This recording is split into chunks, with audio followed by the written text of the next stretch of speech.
আসসালামু আলাইকুম বন্ধুরা, ওয়েলকাম টু কাকুলিস কুজিন। দেখুন আমি শাপলা রেসিপি নিয়ে এসেছি।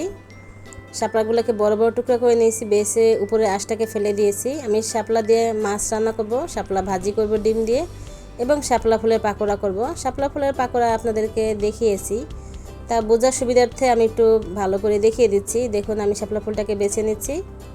শাপলার সমস্ত পাপড়িগুলোকে এভাবে খুলে নিব।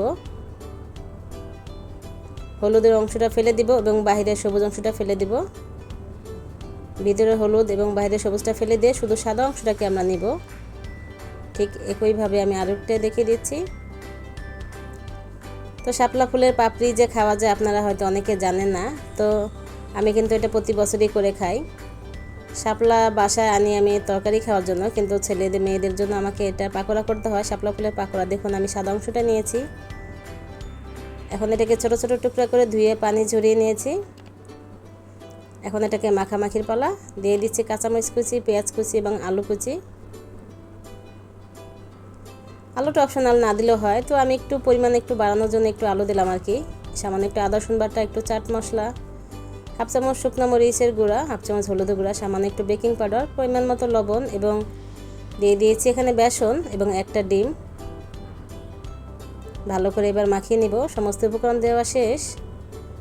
তো বেসন না থাকলে আপনারা চালের গুঁড়া দিয়েও করতে পারেন, তো বেসনটা দিলে বেশি মজা হয়, বেশি ভালো হয় খেতে। এটা প্রথমে একটু শুকনো শুকনো ভাব হবে, কিন্তু মাখাতে মাখাতে এটা সফট হয়ে যাবে, কারণ যেহেতু এটা ফুলের পাপড়ি অবশ্যই এটা নরম। তো শাপলা ফুল কিন্তু অনেকটা কচুর মতো অনেক কিছুই খাওয়া যায়। শাপলা ফুল খাওয়া যায়, ডগা খাওয়া যায়, এর নিচের শাপলা শালক খাওয়া যায়, এবং ফুলের ভিতর যে ঢ্যাপ আছে ওই ঢ্যাপের খই খাওয়া যায়। শাপলা বীজগুলোকে খই তৈরি করে খাওয়া যায়, আমরা ছোটোবেলায় খেয়েছি। তো এখন তো ওইগুলো আসলে পাওয়া যায় না। তো দেখুন আমি একে একে সমস্তটা দিয়ে দিচ্ছি প্যানের ভিতর। ছোট ছোট পিস করে বড়ার আকার সাইজ করে দিয়ে দিচ্ছি। তো শাপলা ফুলটা আপনারা যারা খান নাই তারা অবশ্যই শাপলা ফুলের পাকোড়াটা করে খাবেন, এবং শাপলার রেসিপি করে খাবেন, শাপলার তরকারি করে খাবেন। আমি আগেই বলেছি যে শাপলার 3 রকমের রেসিপি দেখাবো, তো সেই রেসিপিটা আজকে নিয়ে এসেছি। আমি শাপলার 3 রকমের রেসিপি দেখাবো, একটা শাপলার পাকোড়া, একটা শাপলার ভাজি, এবং শাপলা দিয়ে মাছ দিয়ে রান্না করব। তো যারা শাপলা পছন্দ করেন তারা তো অবশ্যই খান জানি, আর যারা না পছন্দ করেন তারাও খাবেন, কেননা শাপলা কিন্তু মেডিসিন থাকে না, সার থাকে না, কোনো কেমিক্যাল ছাড়া। এটা ন্যাচারালি প্রাকৃতিকভাবে এটা জন্ম হয় আমাদের বাংলাদেশে খালে বিলে। এটা এই বর্ষাকালেই হয়, তো যদি খেতে চান অবশ্যই এই বর্ষাকালেই খেতে হবে। অন্য কোনো সিজনে শাপলা পাওয়া যায় না বা খাওয়া যায় না। তো সিজন থাকা অবস্থায় আপনারা শাপলার রান্নাগুলা করে খাবেন, শাপলা তরকারি রান্না করে খাবেন। তো আমার শাপলাগুলো পাকোড়া হয়ে গিয়েছে, এখন আমি করব শাপলার ভাজি। দেখুন প্রথমে তেল দিয়েছি, তেলের ভিতরে শুকনো মরিচটাকে একটু ভেজে, একটু পেঁয়াজটাকে ভেজে নিলাম। দিয়ে দিচ্ছি একটা ডিম। শাপলা ফুল এমনিও ভাজি করে খাওয়া যায়, শাপলার ডগা, কিন্তু ডিম দিলে টেস্টটা একটু বাড়ে, তাই আমি একটা ডিম দিয়েছি। তবে সব থেকে বেশি মজা লাগে চিংড়ি মাছ দিয়ে ভাজি করলে। তো চিংড়ি মাছ আমার ঘরে ছিল না, তাছাড়া আমাদের সকলে একটু অ্যালার্জি সমস্যা আছে, তো চিংড়ি মাছটা একটু কম খাই আমরা।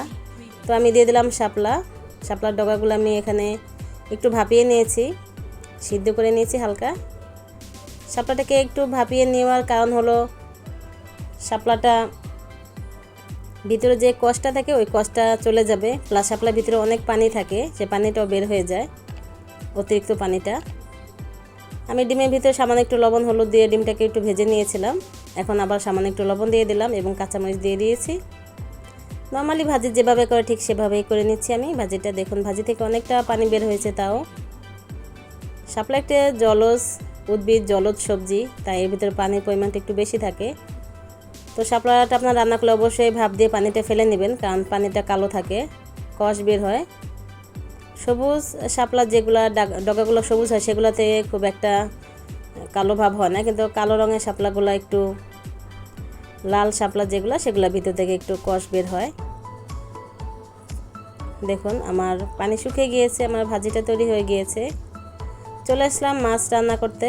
আমি ট্যাংরা মাছটাকে কষিয়ে নিয়েছি।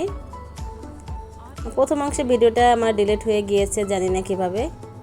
তো আমি আপনারা যেভাবে মাছটাকে কষান ঠিক সেভাবে আমি কষিয়েছি। পেঁয়াজ বাটা দিয়ে, লবণ দিয়ে, হলুদ মরিচ ধনিয়া জিরে গুঁড়া দিয়ে, আদা রসুন বাটা দিয়ে আমি এটাকে কষিয়েছি। তো আমি বরাবরই সবসময় বলি যে আমি মশলা কম খাই, তো মশলা একটু কম দিয়েছি এবং ট্যাংরা মাছগুলা ভালোভাবে কষিয়ে নিয়েছি সুন্দর করে। এখানে আমি শাপলাগুলো দিয়েছি, শাপলা এবং আলুটাকে ভাপিয়ে নিয়েছি। আমি একটা আলু দিয়েছি, যেহেতু মাছ দিয়ে করবো তাই শাপলাগুলোকে একটু সাইজে বড় করেছি। এটাকে আমি মশলার সাথে একটু ভালো করে কষিয়ে নিচ্ছি, যে অবশিষ্ট মশলা ছিল কড়াইতে সেটার সাথেই। কষানো শেষ, দিয়ে দিলাম পানি। পানিটা পরিমাণে খুব কমই দিব, কারণ আমার শাপলা এবং আলু দেখা যায় যে এখানে সিদ্ধ করাই ছিল, হাফ সিদ্ধ করে নিয়েছিলাম। আবার বলি, শাপলা রান্না করলে অবশ্যই ভাপ দিয়ে পানিটা ফেলে নেবেন, তাহলে কালো কষ পানিটা চলে যায়। দিয়ে দিলাম কাঁচামরিচ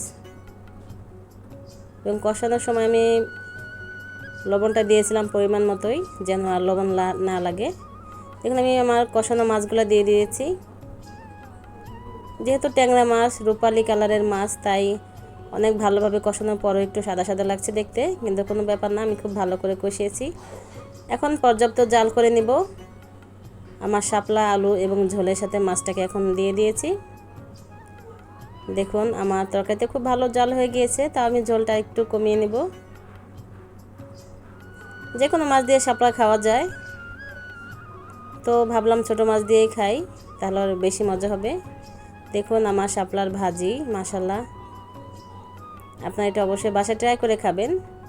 এটা ইলিশ মাছের মাথা কাটা দিয়েও খাওয়া যায়, খুব ভালো লাগে খেতে।